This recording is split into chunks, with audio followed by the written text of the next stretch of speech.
Bom dia, hoje mais um domingo, dia 15 de agosto de 2021 e nós mais uma vez estamos aqui, eu, o Michel, amém, para juntos estarmos na presença de Deus, louvando, agradecendo, buscando a comunhão do Senhor, porque o mais importante na nossa vida é não perdermos a comunhão do Senhor, e isso nós temos que buscar a cada dia, estando orando, meditando na palavra de Deus. E o domingo é um dia especial para estarmos tendo um momento particular com Deus. Domingo é o dia do Senhor, então esse dia nós temos um momento especial, ou de manhã, ou de tarde, ou de noite, um momento especial para estarmos cultuando ao Senhor nosso Deus. Então nós vamos iniciar esse culto matinal, dominical. Eu vou ler o Salmo 63, é um salmo de Davi, e o título é Buscando a Deus. Ó Deus, Tu és o meu Deus forte, eu te busco ansiosamente. A minha alma tem sede de Ti, meu corpo Te almeja, como terra árida, exausta, sem água. Assim eu Te contemplo no santuário, para ver a Tua força e a Tua glória. Porque a Tua graça é melhor do que a vida, os meus lábios Te louvam. Assim cumpre-me bendizer-Te enquanto eu viver, em Teu nome levanto as mãos. Como de banha e de gordura farta-se a minha alma, e com júbilo nos lábios a minha boca Te louva. No meu leito, quando de Ti me recordo, e em Ti medito durante a vigília da noite. Porque Tu me tens sido auxílio, à sombra das Tuas asas eu canto jubiloso. A minha alma apega-se a Ti, a Sua destra me ampara. Porém, os que me procuram a vida para a destruir, abismar-se-ão nas profundezas da terra. Serão entregues ao poder da espada e virão a ser pasto de chacais. O rei, porém, se alegra em Deus. Quem por ele jura, gloriar-se-á. Porque a Tua graça é melhor do que a vida. Então, a minha alma tem sede de Ti. Isso, como a terra seca, árida, e quando cai a chuva, assim é o Senhor para a nossa alma e para o nosso espírito. Eu vou cantar uma música e depois estarei orando e iniciaremos o nosso culto. Calmo, sereno e tranquilo, sinto descanso neste viver. Isto devo a um amigo, que só por ele eu pude obter. Ele é Jesus, meu amigo, meu Senhor, o Salvador. Só por ele ganhei a vida eterna com Deus, com Deus. Triste foi sua história, levado à cruz sem pecado algum. Só porque me amou, morreu por mim e não hesitou. Ele é Jesus, meu amigo, meu Senhor, o Salvador. Só por ele ganhei a vida eterna com Deus, com Deus, com Deus.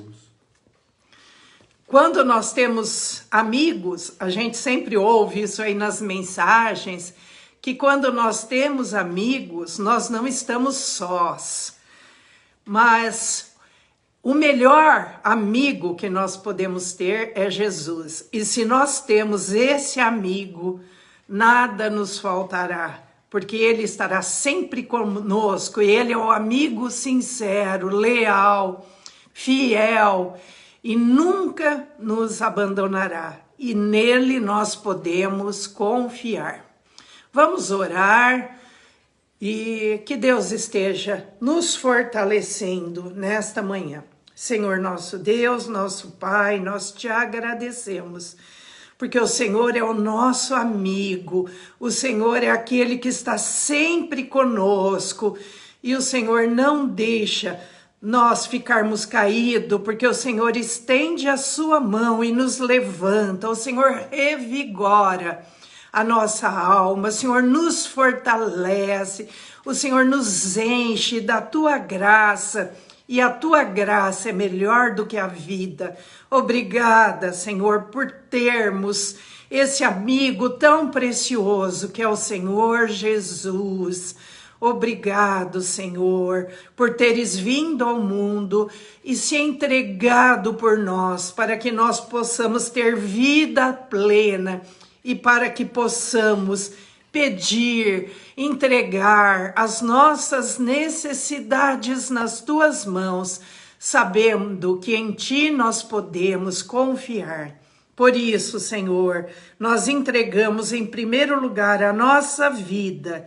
Sonda o nosso coração, Senhor, vê se há em nós algum caminho mau e conduze-nos, Senhor, ao caminho eterno. E ajuda-nos, Senhor, a prosseguir com fé, com esperança e com amor o caminho que o Senhor tem aberto para nós trilharmos. Entregamos, Senhor, todas as nossas preocupações, os nossos problemas, os nossos medos, as nossas dúvidas ao Senhor, e o Senhor há de suprir as nossas necessidades. Ó Pai querido, nós queremos agora estar participando do estudo bíblico.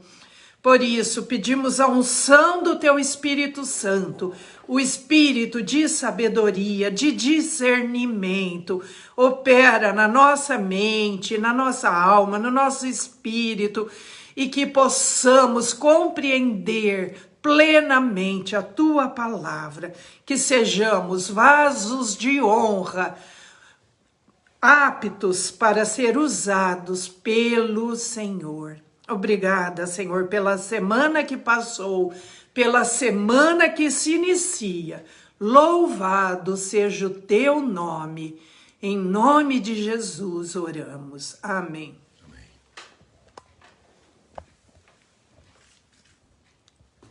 Bom dia, queridos. Bom dia, irmãos. Bom dia, irmãs.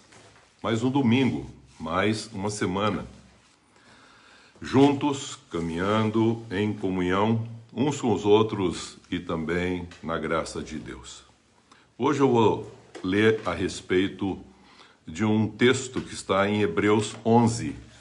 Eu vou ler o versículo 39, finalzinho do capítulo 11, e nós conhecemos que Hebreus 11, ele fala a respeito da fé. E ele fala a respeito dos heróis da fé, a importância da fé.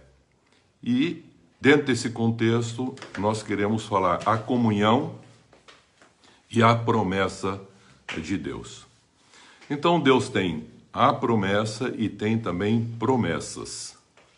Todas elas se cumprem fielmente pela condição como Deus assim as revela. Para aqueles que creem nessas promessas, nesse Deus que faz a promessa e na sua fidelidade.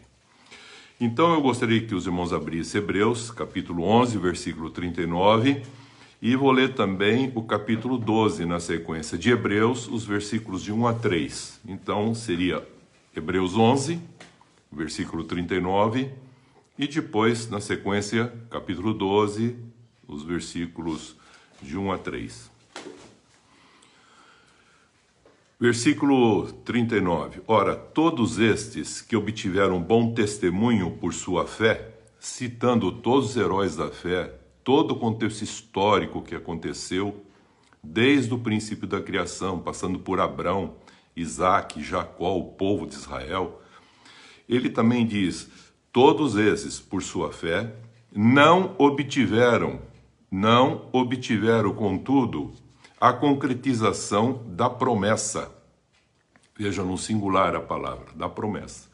Mas concretizaram sim as promessas que foi feita para eles no decorrer do seu tempo e espaço. Versículo 40. Por haver Deus provido coisa superior a nosso respeito, para que eles, sem nós, não fossem aperfeiçoados. Aqui ele está se referindo a dois tipos de pessoa, judeus e os gentios, como se compunha e compõe assim o contexto da humanidade. Então ele estava falando de um Israel e também ele está falando agora do Novo Testamento a respeito de um outro povo que é a igreja. Capítulo 12 fala, portanto, também nós, visto que temos a rodear-nos tão grande nuvem de testemunhas, desembaraçando-nos de todo o peso e do pecado que tenazmente nos assedia, corramos com perseverança a carreira que nos está proposta, olhando firmemente para o autor e consumador da fé, Jesus. Veja, eu vou repetir. Olhando firmemente para o autor e consumador da fé, Jesus, o qual, em troca da alegria que lhe estava proposta, suportou a cruz, não fazendo caso da ignomínia, e está sentado à destra do trono de Deus. Considerai, pois, atentamente aquele que suportou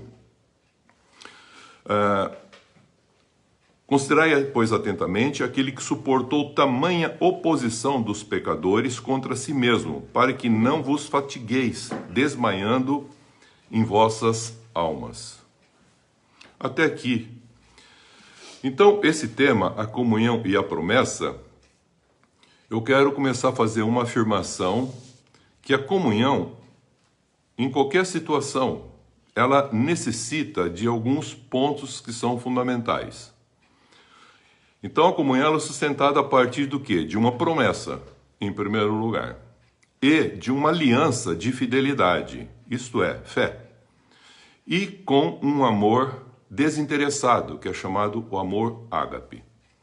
Então, isso é o que acontece em toda e qualquer condição de comunhão. No relacionamento, isso nem sempre vai estar presente se não desembocar numa comunhão. Mas na comunhão, isso é necessário e é fundamental. Se nós analisarmos o Gênesis 3,15, quando o Senhor Deus falou para o contexto da serpente, ele disse o seguinte, vai haver uma inimizade entre você e essa mulher que você enganou. E essa mulher vai gerar uma criança, um menino, um filho. E esse menino vai pisar a cabeça sua. Vai eliminar esse contexto do mal que você trouxe para a humanidade. Mas, ao mesmo tempo, você vai tentar morder o calcanhar dele, para que ele caia. Mas ele não vai cair. Essa promessa foi dada naquele momento, antes de qualquer outra coisa acontecer. E essa promessa, Deus revelou na história da humanidade e continua revelando nessa história da humanidade.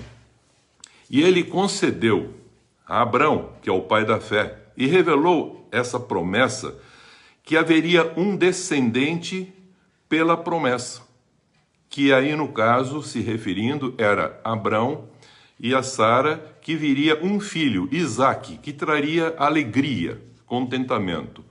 Mas a gente percebe que o Abrão passou um pouco antes, porque parece que as promessas estavam demorando do que os anjos trouxeram Então, o que ele faz? Ele acaba tendo um filho com Agar, e que chama o filho da carne, e não o filho da promessa, que havia prometido a Sara. E aqui a gente percebe que ele revelou essa promessa, e quando ele falou aqui ao seu descendente, ele não está falando aos descendentes de Abraão como um todo, ele está falando ao seu descendente, Isaque. E nesse caso, Gálatas 3,16, Paulo conclui dizendo, e esse descendente é Cristo. Então a promessa, ela foi promulgada por meio de anjos. A gente vê isso em Gálatas 3:16 a 29. Porque ainda Jesus não havia aparecido dentro do contexto da história. E ele revelou isso para Abraão, para Isaque, para Jacó, consumando assim a formação de um povo que ele gostaria, que é o povo de Israel. Porque o filho da mulher livre, que ele fala depois lá em Gálatas 4:23, ele diz assim, o filho da mulher livre veio pela promessa, nasceu mediante a promessa, e a da escrava Agar nasceu segundo a carne. Paulo cita como duas alegorias essas mulheres, a lei e a graça, e chama essas duas mulheres e dá uma conotação histórica do tempo presente, que uma corresponde a Jerusalém terrena, que é os descendentes de Agar, da lei, do contexto de escravidão. E também ele fala dos filhos da promessa, daquela que é livre, a Sara, representativa de uma Jerusalém chamada celeste. Está lá em Gálatas 4:23. Estevão, quando ele estava fazendo uma preleção para os irmãos da fé e defendendo a fé em Cristo na oportunidade, em Atos 7:17, ele discursando assim para os irmãos, ele falando de uma retrospectiva histórica, ele afirma que o povo cresceu, se multiplicou no Egito, e como se aproximava o tempo da promessa dado a Abrão, que Deus havia dito que eles ficariam como um povo durante um tempo escravos, e que depois eles seriam livres para compor um povo, uma nação exclusiva de Deus, que era o povo de Israel. E quando estava para cumprir esse tempo, fala que o povo seria escravo por 430 anos e depois seria liberto para, como um povo de Deus, construir uma nação e servir esse Deus, e seria uma representação desse Deus para todas as nações. Então, aos israelitas foi dado os oráculos de Deus, a palavra de Deus foi revelada a eles. E a eles pertence a adoção de filhos, a glória pertence a eles. As alianças, veja, durante todo o tempo que transcorreu na formação desse povo, várias alianças, a legislação pertence a eles, o culto e as promessas. Está lá em Romanos 9:4. E são considerados filhos de Deus não aqueles que viveram segundo o contexto da lei, mas aqueles que, entendendo o sentido da lei, discerniram e se apresentaram como filhos da fé, como a promessa feita a Abrão e a Sara. Porque quando o anjo falou para Sara, ele falou, por esse tempo, disse o Senhor, virei e Sara terá um filho. Promessa, Romanos 9:8-9. Assim, essa aliança confirmada por Deus pela fé a Abrão e Sara não pode ser quebrada por uma lei que veio depois de 430 anos. Adicionada essa lei por causa da transgressão do povo, que não quis, na realidade, ser um povo de propriedade exclusiva de Deus, a nação de Israel, ou o que ele chama a minha esposa, ou o povo de Israel. Josué, no capítulo 21, versículo 45, Josué diz, nenhuma promessa falhou de todas as boas palavras que o Senhor falou à casa de Israel, e tudo se cumpriu. Está lá em Josué também, 23:14. Tudo se cumpriu. Na terra da promessa, Deus deu repouso ao seu povo, como Moisés havia dito. E todas as suas promessas se cumpriram, feitas por intermédio de Moisés, e se cumpriam inclusive a respeito dos reis. E o tempo já dos reis que nem estava presente, mas tinha feito uma promessa que quando eles entrassem nessa terra, haveriam reis e como que deveriam se comportar em relação a esse contexto de reis. Está lá em 1 Reis 8:56.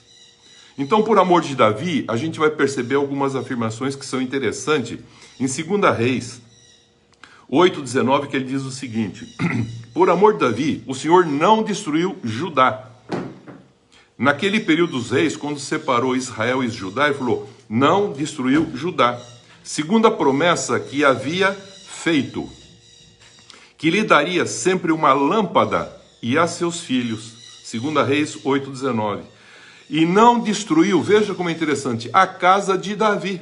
Por quê? Porque havia da parte de Deus também uma aliança e uma promessa. Então eu disse que a comunhão feita numa aliança, numa promessa, com amor, como Deus assim o propõe, se houver o cumprimento de ambas as partes, se cumprirá segundo a vontade de Deus.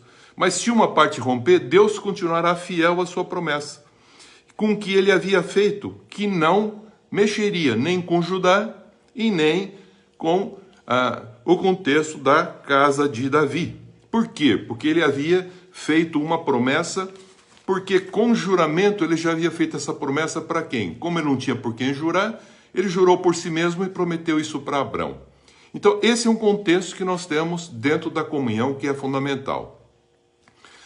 Olha como é interessante, no tempo de reis, o próprio Salomão, como na sequência depois de Saul veio, Davi, vem agora Samuel, e vem Salomão, e o próprio Salomão usa da prerrogativa da promessa de Deus e pede da seguinte forma, Senhor Deus, cumpra-se agora a tua promessa feita a Davi, meu pai, porque tu me constituíste rei sobre um povo numeroso como é o pó da terra.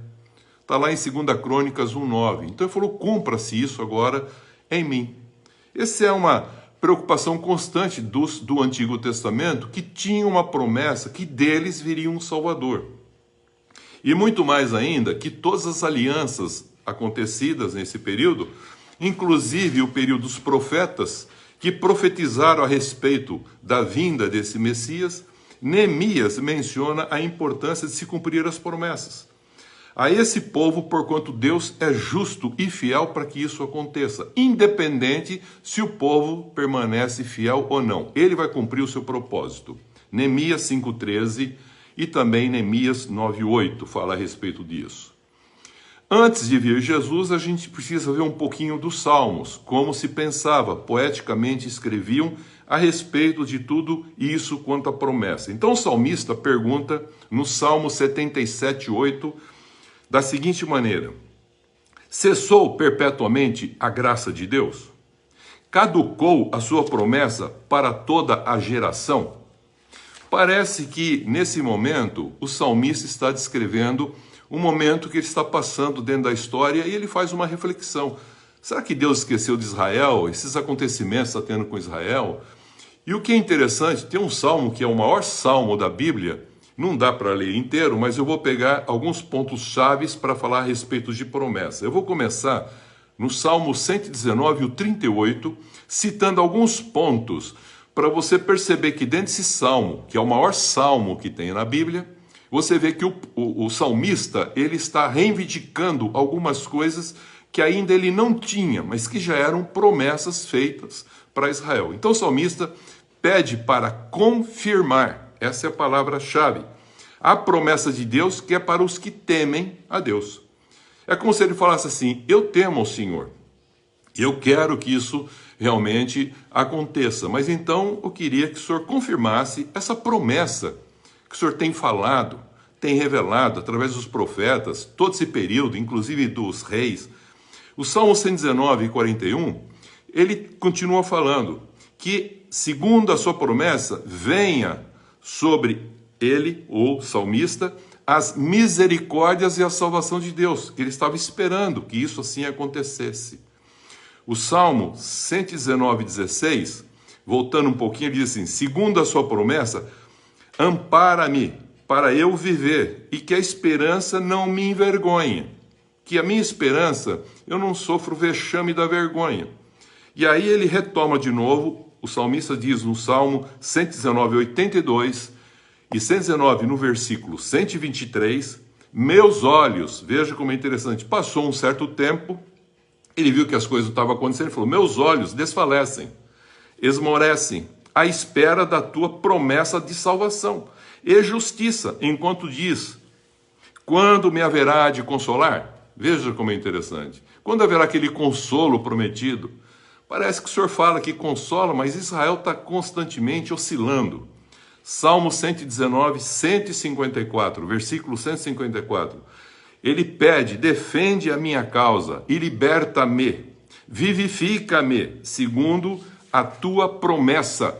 Então vejo, ele conhecia esse Salvador, essa promessa no singular direto desse Salvador que viria através desse povo chamado Israel. E finalmente, no Salmo 119, o versículo 162, ele diz, alegro-me nas tuas promessas como quem acha grandes despojos.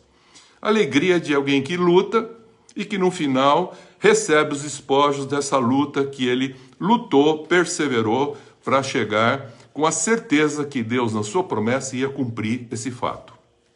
Começamos lendo que esses homens da fé, esses heróis da fé, correspondente lá do Antigo Testamento, eles falaram que eles viveram essa fé, caminharam nesse mundo com a fé, mas eles não visibilizaram, não concretizou neles essa fé.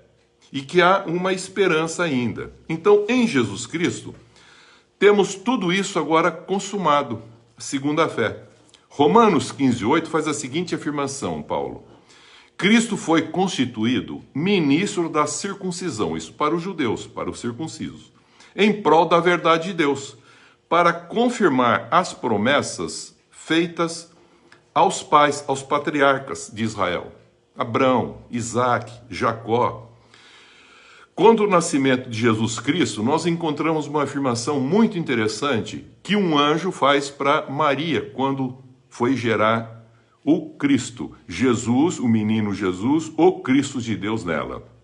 Lucas 1,37 diz o seguinte, o anjo responde a Maria, porque para Deus, Maria, não haverá impossíveis em todas as suas promessas. É que muitas vezes a gente fica numa expectativa do que a gente quer e não dentro do propósito da promessa de Deus. 2 Coríntios 1,20, para a gente fundamentar bem isso, porque ele fala, porque quantas são as promessas de Deus? Quantas são as promessas de Deus? Não importa a quantidade, tantas tem nele o sim.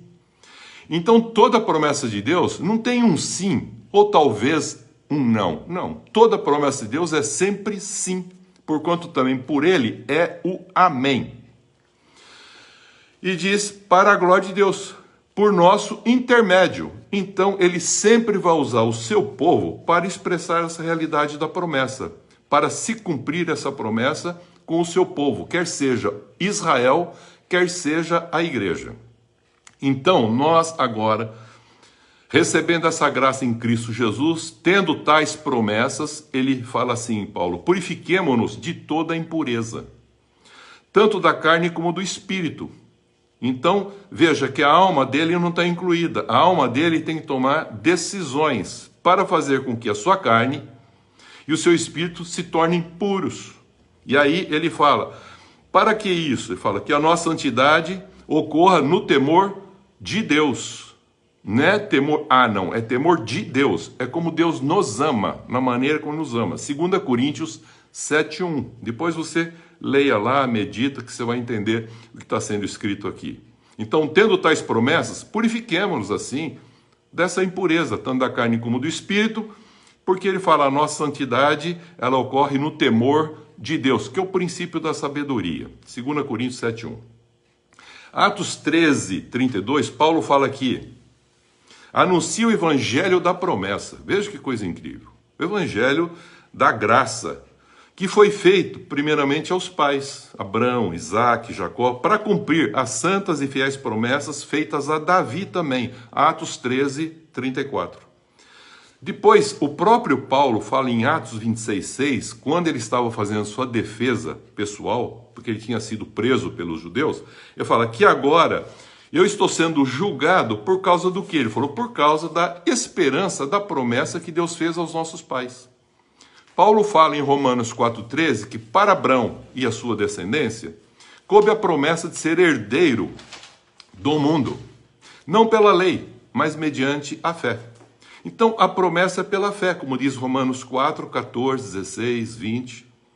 Então, Jesus Cristo é o autor e o consumador da fé. Hebreus 12, 2. Foi que nós fizemos uma leitura no princípio. Eles não receberam as promessas, porque eles esperavam um cumprimento a mais. Então, todas as pessoas seriam salvas. É esse o objetivo. Então, Deus tem dois representantes aqui na terra, Israel e a igreja. E esses dois, eles trabalham num só propósito, para revelar a glória de Deus. Efésios 2,12 diz Paulo, que os gentios estavam sem Cristo, separados da comunidade de Israel, estranho às alianças que ele havia feito no transcorrer da história com Israel, alianças da promessa, não tendo esperança e sem Deus no mundo. Mas agora não. Agora ele falou que Deus trouxe a Israel o Salvador. Atos 13, 22, 23. Então Paulo afirma, Deus trouxe a Israel o Salvador, que é Jesus, o Cristo de Deus. E o que é interessante, João também, no seu evangelho, nas suas cartas, ele fala a respeito disso. Jesus veio para os seus, para os judeus, mas os judeus não o receberam. E João lá, no seu evangelho, no capítulo 1, ele descreve, mas todos aqueles que passaram a crer em Jesus, que veio aos judeus e os judeus o rejeitaram, ele falou, agora aqueles que creem, todos, não tem mais a exceção aos judeus, toda criatura que crê, ele falou que tem a condição de ser chamados agora filhos de Deus. Como quem? Ele falou assim, agora vocês passam a ser como filhos de Deus por adoção em Cristo Jesus. Gálatas 3,29, ele fala assim, e se vós sois de Cristo, também sois descendentes de Abraão, herdeiros segundo a promessa que foi feita a ele, pois somos como Isaque. Quem era Isaque? Isaque era a representação desse Cristo que viria, o descendente que viria numa promessa. Filho da promessa, Gálatas 4,28. Então, assim, os gentios, todos aqueles que desconheciam a graça de Deus, compreendem agora, inclusive quando Jesus fala com a samaritana, ele fala, a salvação vem dos judeus. Então, não vem e não procede de outra origem esse contexto de salvação, porque ela está embrenhada no contexto histórico dessa revelação a esse povo que tinha os oráculos de Deus, que o tem até hoje. Só que agora, os gentios, depois de ouvirem a palavra da verdade, o evangelho da vossa salvação, e nele crido, eles foram selados com o Santo Espírito da promessa. Efésios 1,13. Portanto, todos nós agora, quer judeus, quer gentios, Jesus quebrou o muro de separação. E ele falou, agora todos que crerem pela fé, eles vão participar, ter o mesmo membro de um corpo só, e vão ser coparticipantes da promessa que estão em Cristo Jesus. Efésios 3,6. Assim, a promessa da vida, que está em Cristo Jesus, 2 Timóteo 1,1, tem a promessa da vida. Aí você fala, qual é essa promessa que está em Cristo Jesus? 1 João 2,25 diz, a promessa que está em Cristo Jesus é a vida eterna. É isso que Deus prometeu, a vida eterna. Se ela for vivida com piedade, ela vai revelar, ela vai expressar a promessa que é e que há de ser, que está lá em 1 Timóteo 4,8. E o que é e o que há de ser? Uma vida plena agora, que é, e o que há de ser eterna depois que nós entrarmos numa dimensão muito maior. Então, nós vamos viver pela fé, mas nem tudo vai concretizar. Muitas promessas, nós vamos participar delas. Mas muitas promessas são para muito mais para frente. E é isso que ele está falando aqui. Por quê? Porque nós esperamos novos céus e nova terra, nos quais habita a justiça, 2 Pedro 3,13. E nós não vemos isso acontecendo. Mas nós temos a convicção, a perfeita convicção que isso acontecerá, como Deus disse. Porque Ele disse que isso acontecerá, que o mal vai ser eliminado e que haverá um só rebanho e um só pastor, que tudo isso vai se consumar segundo a sua vontade. E a gente sabe que o mal vai deixar de existir e Deus será tudo em todos no final. Então Jesus enviou a promessa do Pai, que é o Espírito Santo, está lá em Lucas 24, 49, também Atos 2, veio o Espírito Santo, o qual é para todos nós, para todos. E ele falou, para nós agora que recebemos, para os nossos filhos, e ele falou, e para todos aqueles que vieram a crer em Jesus Cristo, na extensão do tempo e do espaço, enquanto existir esse contexto da nossa história, até a vinda de nosso Senhor e Salvador Jesus Cristo. Por isso que ele fala, e para todos que ainda estão longe, isto é, para quantos o Senhor nosso Deus os chamar. Então é muito interessante, porque está descrito lá em Atos 2:39. Então o Espírito Santo está aqui agora, fazendo com que essa comunhão seja planificado e que essa promessa e as promessas que recebemos vai nos expressando dentro dessa realidade, e a promessa maior ainda virá, que eu vou falar domingo que vem a respeito disso.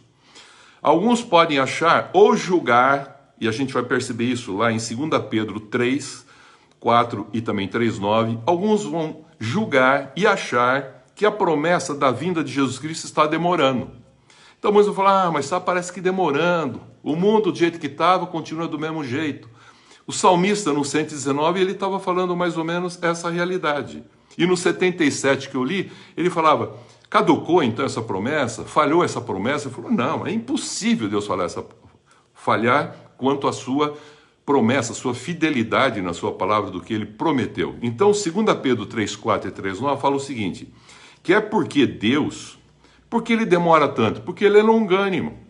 E por que ele é longânimo? Porque ele é cheio de amor. Para com quem? Falou, para conosco. Não querendo que nenhum se perca, mas que todos cheguem ao arrependimento. E para que todos compreendam o seu amor e cheguem a uma fé comum em Cristo. Hebreus 4:1 fala o seguinte, temamos, portanto, temamos.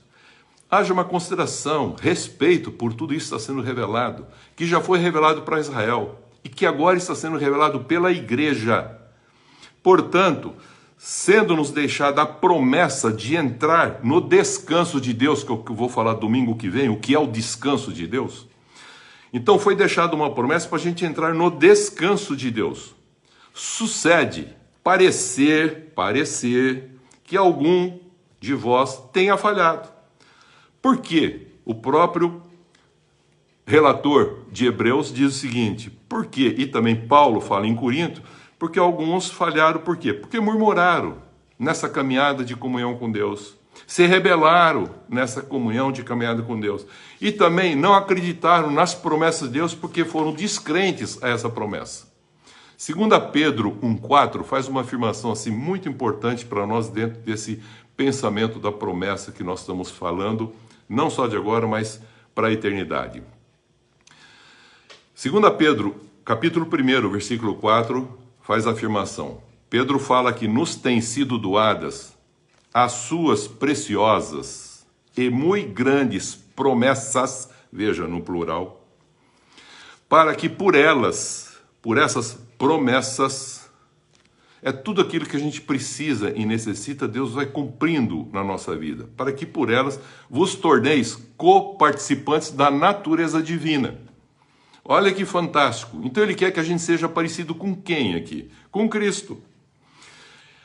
Livrando-nos da corrupção das paixões que há no mundo, para nós expressarmos no mundo a luz da sua graça, da sua revelação, expressarmos o próprio Deus e o Filho nesse mundo, como um Cristo nesse mundo, e sermos o sal da terra, o sabor necessário para que isso aconteça de maneira plena.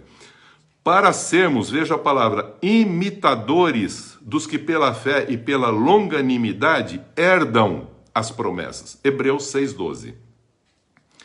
Hebreus no capítulo 10, versículo 23, ele vai fechando a respeito, para ir para o 11, para falar a respeito da fé e as promessas. Ele fala assim, Hebreus 10, 23. Quem faz a promessa e fez a promessa é fiel, é Deus. Persevere em fazer a vontade de Deus. E você fazendo a vontade de Deus, e nós sabemos quais são a vontade de Deus, já falamos, mas eu vou repetir. Crer em Jesus, a nossa santificação, em tudo dai graças em Cristo Jesus e a prática do bem para calar a ignorância dos insensatos. Não é calar os insensatos, é calar a ignorância, aquele pensamentos insensatos que não creem em Deus. Então ele deixa muito claro, persevere em fazer a vontade de Deus, que são essas 4, para alcançar a promessa plenamente futura. A existente, plenitude de vida, e a futura, vida eterna. Hebreus 10, 36. Como Abrão, o pai da fé, Sara, a mãe da fé, Isaque, o filho da fé, e o Jacó, o espírito da fé, viveram pela fé e acolheram com alegria as promessas, confessaram que eles eram o que aqui nessa terra? Eles falaram, somos estrangeiros e peregrinos sobre a terra. É isso que a gente compreende, que a gente não é dono de nada aqui, nós somos administradores. Nós somos o quê? Pessoas que passamos por essa terra, mas expressamos a glória de Deus na terra. Hebreus 11, 33 fala assim, por meio da fé, muitos subjugaram reinos. Esses homens da fé, está lá dentro do capítulo 11 que fala da fé. Subjugaram reinos, praticaram a justiça, é o que ele pede para que a gente faça. Obtiveram promessas, veja, obtiveram promessas, fecharam a boca de leões. Olha quanta coisa você faz pela fé nessas promessas, porque Deus falou que ele vai cumpri-las naqueles que o temem. E aí no 11:39 que eu li e comecei lendo, eu quero fechar agora e que ele diz, ora, todos obtiveram bom testemunho, por isso que viveram. Todos obtiveram bom testemunho. Mas presta atenção no que ele diz. Pelo testemunho da sua fé, eles obtiveram bom testemunho, no entanto, não obtiveram concretização da promessa. Que promessa que é essa? Então, é uma promessa ainda num contexto futuro, eterno. E não num contexto, como a gente muitas vezes, de interesse pessoal ou particular. Romanos 11, 25 a 32, fala que o último desígnio de Deus é a misericórdia para com todos. Como Israel rejeitou Jesus, o Cristo de Deus, que veio na sua época, hoje diz que os gentios que receberam isso de graça estão fazendo a mesma coisa, estão rejeitando essa graça e não expressando através da sua vida esse contexto que é Cristo em nós, uma esperança da glória. E ele falou que vai acabar esse tempo e esse tempo volta para os judeus. Está lá em Romanos 15, de 25 a 32. E aí ele falou que ele vai fazer isso para usar de misericórdia para com todos. Porque a promessa foi feita antes de constituir o povo de Israel. E agora, constituído o povo de Israel, ele está constituindo o povo chamado igreja, que são as duas testemunhas, que nós vamos falar um dia a respeito disso, que são os representantes de Deus aqui na terra, até se cumprir a vinda de Jesus Cristo. Então, quero terminar aqui falando que eu vou continuar domingo que vem sobre esse tema, sobre Israel e a igreja. Ainda resta um descanso para o povo de Deus. Que povo de Deus que é esse? Aquele que está desde o Gênesis, que está lá em Abel, Abel pela fé. Resta um descanso para o povo de Deus, a ser cumprida quando da vinda de Jesus Cristo, em glória. E haverá um só rebanho, um só pastor, e Deus será tudo em todos. Isso eu quero continuar domingo que vem, falando a respeito desse tema sobre a comunhão e as promessas e a relação disso de um descanso que a pessoa falou que se tivesse feito esse descanso quando eles entraram na terra prometida, não teria falado para Davi depois de muito tempo num outro descanso. E Hebreus ele continua falando, ainda resta um contexto para que isso aconteça e nós vamos ver isso domingo que vem. Que Deus possa estar nos abençoando, que a gente cresça e compreenda o verdadeiro sentido da comunhão e a promessa que Deus faz e as promessas de Deus para que a gente viva plenamente, para que essa promessa seja cumprida no propósito final, onde Deus será tudo em todos, como Ele sempre assim disse: seja feita a tua vontade, assim na terra como é no céu.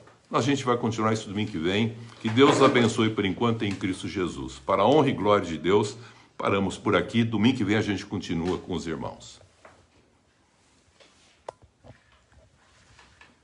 Hoje foi rápido de novo. Assim é bom, dá tempo ainda de vocês assistirem mais algum estudo aí. Vamos cantar só mais uma música? Canta junto. Satisfação é ter a Cristo, não há melhor. Prazer já visto, sou de Jesus, e agora eu sinto satisfação sem fim. Satisfação é nova vida, eu com Jesus, em alegria, sempre cantando a melodia, satisfação sem fim. Sim, paz real, sim, gozo na aflição, achei o segredo, é Cristo no coração. Satisfação é não ter medo, pois meu Jesus virá bem cedo, logo em glória eu hei de vê-lo. Satisfação sem fim. Satisfação sem fim. Veja que é satisfação sem fim, é uma satisfação completa, não é uma satisfação temporária, é eterna. Amém? Amém. Amém. Então vamos, se você tem algum motivo de oração, esteja colocando agora diante do Senhor, que nós vamos estar orando e entregando tudo a Deus. E sempre crendo nas promessas de Deus, porque Deus é fiel. Amém. E Ele cumprirá em nós as suas promessas e nós seremos sempre abençoados por Deus. Abençoadores. E abençoadores. Senhor nosso Deus e nosso Pai, nós te agradecemos por este domingo, Amém. por este primeiro dia da semana, que queremos começar com o Senhor, em comunhão com o Senhor, aprendendo do Senhor e louvando ao Senhor. E que todos os dias dessa semana estejamos em comunhão, em fé, em esperança, Amém. nas promessas que o Senhor faz. Amém. Ao povo de Deus, que somos nós, povo que crê, povo que espera, povo que tem certeza de que Deus cumprirá as suas promessas. Amém. Obrigada, Senhor. Dá-nos sempre essa fé e essa convicção. Obrigada, Senhor, por cada pessoa que participou conosco, pelos que ainda vão assistir esse culto, que todos possam ser tocados por essa palavra e que possam estar abrindo a mente, o coração, para que essa palavra faça vida nas suas vidas. Amém. Vem, Espírito Santo, atua, vem, Espírito Santo, cobre a todos e que todos sejam transformados para serem verdadeiramente filhos de Deus, que creem no seu nome e que fazem a vontade de Deus aqui na terra. Ó Deus, se alguém tem algum problema que queira estar colocando, que esteja colocando agora, e o Senhor ouve a oração de cada um dos teus filhos que estão orando, que estão entregando essa pessoa, que está precisando da oração, da bênção, da proteção, da cura, da libertação. Ó Senhor, ajuda-nos a perseverarmos na oração. Obrigada, Senhor, pela nossa vida, por cada um de nós. Fica conosco no decorrer desse dia, de toda essa semana. Nós oramos em nome de Jesus. Amém. Amém. Vamos fazer a nossa oração. Nós iniciamos esta semana. Nós iniciamos essa semana E tomamos posse. Para nossas vidas. Para as nossas vidas. Para nossos trabalhos. Para os nossos trabalhos. Para nossas famílias. Para as nossas famílias. Uma semana de bênçãos, uma semana de vitórias, sempre confiantes nas promessas de Deus. E rejeitamos toda obra maligna contra nós. E que não sejamos usados pelo mal. Em nome do Pai, do Filho e do Espírito Santo. Amém. Amém. Deus abençoe a todos. Amém.